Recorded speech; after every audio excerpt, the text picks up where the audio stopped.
Hello નમસ્કાર વિદ્યાર્થી મિત્રો, વેદ ડિજિટલ એજ્યુકેશનમાં આપનું હાર્દિક સ્વાગત છે।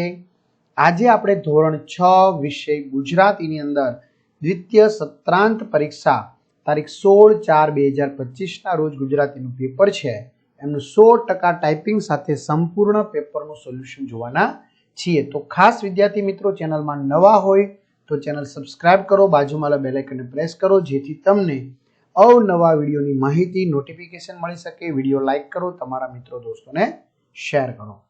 ધોરણ 6 વિષય ગુજરાતી વાર્ષિક પરીક્ષા પેપર 2025, કુલ ગુણ 80। તો વિદ્યાર્થી મિત્રો, આપણે 80 માંથી 80 ગુણ સરળતાથી મેળવવા હોય તો કઈ રીતે પ્રશ્નનો જવાબ લખવામાં આવે છે, તો એમના માટે તમારે આ વિડીયો છે એને સંપૂર્ણ નિહાળવાનો છે। તો ચાલો આપણે આગળ વધીએ વિદ્યાર્થી મિત્રો। પ્રશ્ન 1 આપેલા પ્રશ્નોના 2 વાક્યમાં જવાબ લખો। તમે અભિમન્યુની જગ્યાએ હો તો યુદ્ધમાં જાઓ કેમ? તો હા, હું અભિમન્યુની જગ્યાએ હોઉં તો જરૂર યુદ્ધમાં જાઉં, કેમ કે પરિવાર પર આવી પડેલા હારના સંકટને, હાર એટલે જે હારી જવાની છે, મુશ્કેલી છે, એના સંકટને દૂર કરવા દુશ્મનો સામે લડવું જરૂરી હોય છે। તમે કઈ કઈ બાબતમાં બીજાઓની સલાહ લો છો? તો અભ્યાસ અંગે કોઈ સમસ્યા હોય ત્યારે મારા શિક્ષકોની, રમત અંગે કોઈ શંકા હોય ત્યારે મારા મિત્રોની, અને બાકીની બાબતોમાં જરૂર જણાય ત્યાં મારા પરિવારના વડીલોની, અનુભવીઓની સલાહ લઉં છું। તમારા પ્રાર્થના સંમેલનમાં કઈ કઈ જાહેરાત થઈ છે? અમારી શાળાના પ્રાર્થના સંમેલનમાં પ્રવાસ જવાની, અલગ અલગ સ્પર્ધા, સાંસ્કૃતિક કાર્યક્રમો વગેરેની વિવિધ જાહેરાત થઈ છે। ઉનાળામાં લોકો હવા ખાવાના સ્થળે જવાનું શા માટે પસંદ કરતા હશે? તો સામાન્ય રીતે શહેરોમાં પ્રદૂષણને કારણે ઉનાળામાં ખૂબ જ ગરમી અનુભવાય છે। આ ઉપરાંત ધૂળ ધુમાડાવાળી હવા લેવાથી તેમનું સ્વાસ્થ્ય બગડે છે। હવા ખાવાના સ્થળે સ્વચ્છ, સારી, તાજગીસભર, શીતળ અને આરોગ્યપ્રદ હવાથી લોકોનું સ્વાસ્થ્ય સારું થાય છે, તેમને માનસિક શાંતિ અને શારીરિક આરામ મળે છે। આથી લોકો ઉનાળામાં હવા ખાવાના સ્થળે જવાનું પસંદ કરે છે। હવે ઘણા બધા વિદ્યાર્થી મિત્રોની કમેન્ટ આવે છે કે સર, અમારે સારામાં સારા માર્ક્સ મેળવવા છે, બરાબર, સારામાં સારી ટકાવારી મેળવી છે, તો ભાઈ એનું શું કરું? ભાઈ મિત્રો, તમે પેપર છે એનું સોલ્યુશન કરી નાખો મેક્સિમમ। બહુ બધા વિદ્યાર્થી મિત્રોએ પેપરોના સોલ્યુશન કર્યા છે, બરાબર। ધોરણ 6 વાર્ષિક પરીક્ષાના પરિણામલક્ષી પ્રશ્નપત્રો દરેક વિષયના એવરેજ 5-5 પેપરો, કુલ 30 થી પણ વધુ, મને ખબર છે 7-5-35 થાય, પણ 30 થી પણ વધુ પ્રશ્નપત્રો છે જે આપણી વેદ ડિજિટલ એજ્યુકેશન નામની એપ્લિકેશનમાંથી મળી જશે। અને પાઠની સમજૂતી, સ્વાધ્યાય, અભ્યાસ બધું જ 3 થી 12 ધોરણનું મોસ્ટ ઓફલી મળી જશે। એકવાર એપ્લિકેશન ડાઉનલોડ કરો, ગૂગલ પ્લે સ્ટોર ઉપર જઈ વેદ ડિજિટલ એજ્યુકેશન નામની એપ્લિકેશન ડાઉનલોડ કરો, ઓપન કરશો એટલે પેજ ખુલે, એમાં તમારા પોતાના મોબાઈલ નંબર નાખો, સેન્ડ ઓટીપી કરો, 4 આંકડાનો ઓટીપી નાખશો એટલે પેડ કોર્સમાં જુદા જુદા પેડ પ્લાન, એક્ઝામ પેપરમાં અત્યાર સુધી લેવાયેલા એકમ કસોટીના પેપરો, 3 થી 12માં 3 થી 12 ધોરણના વિડીયો, તમારું ધોરણ પસંદ કરવાનું અને વિષય પ્રમાણે પાઠવાય સરસ મજાના વિડીયો જો, સ્વાધ્યાય પોથી, પ્રોજેક્ટ પોથી બધું જ મળવાનું છે। પછી પાત્ર મિત્રો, ચાલો આપેલા પ્રશ્નોના 2 વાક્યમાં જવાબ લખો। દિશા દર્શન માટે એણે કોનું નિશાન તાક્યું છે? તો દિશા દર્શન માટે એણે ધ્રુવનું નિશાન તાક્યું છે। ધોળાએ પોતાના સાથી કોને કોને ગણાવ્યા? તો વિદ્યાર્થી મિત્રો, વિડીયો પોઝ કરીને લખી શકો અથવા તો પીડીએફ માંથી મેળવી શકશો। આંબાવાડિયામાં જઈને સૌ મિત્રો શું કરશે? ચલો, ફકરાના આધારે પ્રશ્નના જવાબ લખો। એક તમને પૂછાશે, બરોબર, આ ફકરો છે, તમારે વાંચવાનો છે। એવું જરૂરી નથી પાઠ્યપુસ્તકનો હોય, પાઠ્યપુસ્તક સિવાયનો બી હોઈ શકે। પરપોટાના મિત્રો ક્યાં રહેતા હતા? પરપોટાના મિત્રો આજુબાજુના ગામમાં રહેતા હતા। લીલા પાસે કઈ કઈ વસ્તુ હતી? લીલા પાસે મસ્ત મોટી હવેલી અને ગાય ભેંસ હતી। તમે સુકા પાસે કેવા રંગની ઝૂંપડી છે? તો સુકા પાસે સોનેરી રંગની ઝૂંપડી છે। તેજ મગજ ધરાવનાર કોણ હતું? તેજ મગજ ધરાવનાર લીલો હતો। આખા જગતમાં સૂકો અને લીલો કેમ વખણાતા હતા? તો આખા જગતમાં સૂકાનું જોર એના બાવડામાં અને લીલાની તાકાત એના ભેજામાં હતી, તેથી વખણાતા હતા। પ્રશ્ન 3 આપેલ કાવ્ય પંક્તિઓનો વિચાર વિસ્તાર કરો, 3 માંથી કોઈ પણ 2, સમય વધે તો 3 લખવી। છે ગરીબોના કુબામાં તેલ ટીપું દોહ્યું ને શ્રીમંતોની કબર પર ઘીના દીવા થાય છે। ઓકે, એક આ થઈ ગઈ।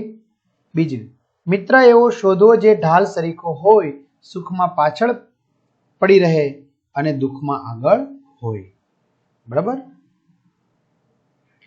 સફળતા જિંદગીની હસ્તરેખામાં નથી હોતી, ચણાયેલી ઇમારત એના નકશામાં નથી હોતી। ઓકે, તો એક આ સરસ મજાની થઈ ગઈ પંક્તિ, રેડી। ચાલો હવે વ્યાકરણ। સોડમ એટલે શું થશે? સુગંધ, તરાપો, પાણીમાં તરતી લાકડાની પાટ, બેચેની, અકળામણ, વિચિત્ર, અજાયબી જેવું, દુકાળ, અલ્પવૃષ્ટિ કે અનાવૃષ્ટિ સલીલ એટલે પાણી. મિત્રો તમે ગમે પૂછી શકે આમાં. શબ્દ જૂથનો ઉપયોગ કરી વાક્ય બનાવો. નદી કિનારો ઝાડ. નદી કિનારે નારિયેળીનું ઝાડ છે. પશુ પક્ષી દુકાળ. પશુ પક્ષીને દુકાળમાં જીવન જીવવું મુશ્કેલ બની જાય છે. મહેનત રાતને દિવસ. રાતને દિવસ મહેનત કરવાથી સફળતા મળે છે. શિયાળો ઠંડી. શિયાળો શરૂ થતાં જ ઠંડીનો અહેસાસ થાય છે. વાક્યનો કાળ ઓળખાવો. મનોજ જમી રહ્યો છે. જમવાની ક્રિયા ચાલુ છે. વર્તમાન કાળ. હું વાર્ષિક પરીક્ષામાં સારા નંબરે પાસ થઈશ. હજી થવાની બાકી છે. ભવિષ્યકાળ. ગઈકાલે ટેબલ પર નાસ્તો પડ્યો હતો. ભૂતકાળ. આવતા અઠવાડિયે મારા ભાઈના લગ્ન છે. ભવિષ્યકાળ. મેહુલે દુકાનમાંથી નાસ્તો લીધો. ભૂતકાળ. નીચે લીટી દોરેલ શબ્દ ધ્યાનથી જુઓ અને તેનો ઉપયોગ કરી નવું વાક્ય બનાવો. જ્યારે હું શાળામાં ગઈ ત્યારે તેઓ ત્યાં નહોતો. જ્યારે વરસાદ પડે છે ત્યારે છત્રી ખુલે છે. જો વિશાલ આઉટ થઈ ગયો હોત તો આપણે જીતી શક્યા ન હોત. જો વરસાદ પડે તો માટી ભીની થાય. અમને રાકેશે રોકી રાખ્યા, નહીતર અમે સમયસર મેદાનમાં આવી ગયા હોત. મહેનત કરો નહીતર પરીક્ષામાં નાપાસ થશે કે થશો. બરાબર. સામેની ટીમ ખૂબ રન બનાવ્યા છતાં પણ અમે ડગ્યા કે ડર્યા નહીં. રમેશ વહેલો ઉઠ્યો છતાં પણ શાળાએ મોડો પહોંચ્યો. નિલેશ આઉટ થઈ ગયો ત્યારબાદ રમેશ આવીને રનની રમઝટ બોલાવી. ગણિતનો તાસ પૂરો થયો ત્યારબાદ અંગ્રેજીનો તાસ શરૂ થયો. આપેલા શબ્દોને ક્રમમાં ગોઠવી વાક્ય ફરીથી બનાવો. તેણે દુકાનમાંથી નાસ્તો ખરીદ્યો. આવતીકાલે મેહુલ નિશાળમાં આવશે. તે દુકાન જોવા ચાલી નીકળી. નિશાળના બાળકો ધરાઈને નાસ્તો ખાતા હશે. સાહેબે બરાબર નિરીક્ષણ કર્યું. ભાવ દર્શાવતા શબ્દોનો ઉપયોગ કરી વાક્ય પૂર્ણ કરો. અર્જુનની ગેરહાજરીમાં પદ્મવ્યૂહ તોડવા પોતે અસમર્થ છે. અભિમન્યુનો આત્મવિશ્વાસ જોઈને યુધિષ્ઠિરે તેની પીઠ થાબડી. દ્રોણના પદ્મવ્યૂહના સમાચાર સાંભળીને પાંડવસેના હતાશ થઈ ગઈ. અર્જુન તો ઘડીભર માટે ચક્રવ્યૂહને વેરવિખેર કરી શકે છે. ઘડીભરમાં યુધિષ્ઠિર અભિમન્યુની લગોલગ આવી પહોંચ્યા. ભાવ દર્શાવતા શબ્દોનો ઉપયોગ કરી વાક્ય બનાવો. વિસ્મય. તમને અચાનક જોઈને મને વિસ્મય થયો. જીદ. અનિરુદ્ધ એ બૌદ્ધ સાધુ થવાની જીદ પકડી હતી. પ્રશંસા. સાહેબે અમારી પ્રશંસા કરી. ગુસ્સો. મનગમતી વાનગી ન મળતા ગુસ્સો આવ્યો. જિજ્ઞાસા. વિજ્ઞાનના પ્રશ્નો ઉકેલવાની જિજ્ઞાસા જાગી. ત્યાર પછી મિત્રો પાત્રનો પરિચય આપો. ચક્રવ્યૂહમાં અભિમન્યુ કોઈ પણ પાઠને આધારે પૂછશે. પછી આનંદી. બરાબર. 2 રૂપિયા વાળો પાઠ છે ને, બહુ મસ્તનો છે, એમાંથી પૂછી શકે.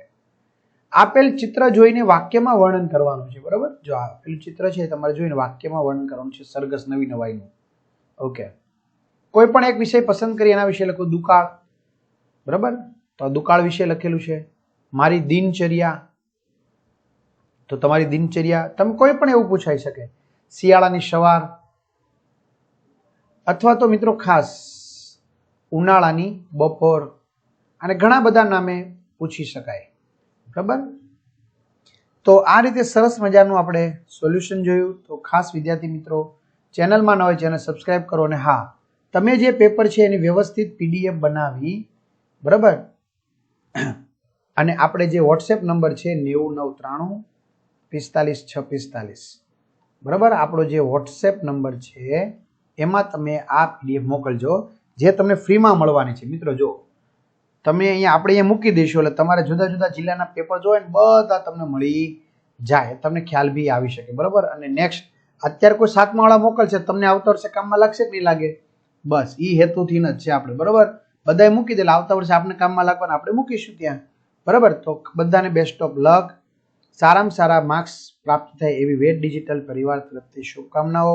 All the best. અસ્તુ. જય હિન્દ, જય ભારતના વિડીયો કેવો લાગ્યો ચોક્કસથી વિદ્યાર્થી મિત્રો કમેન્ટ કરજો, જેથી આપણે આ દિશામાં આગળ વધી શકાય અને જરૂરી સુધારા કરી શકાય. અસ્તુ.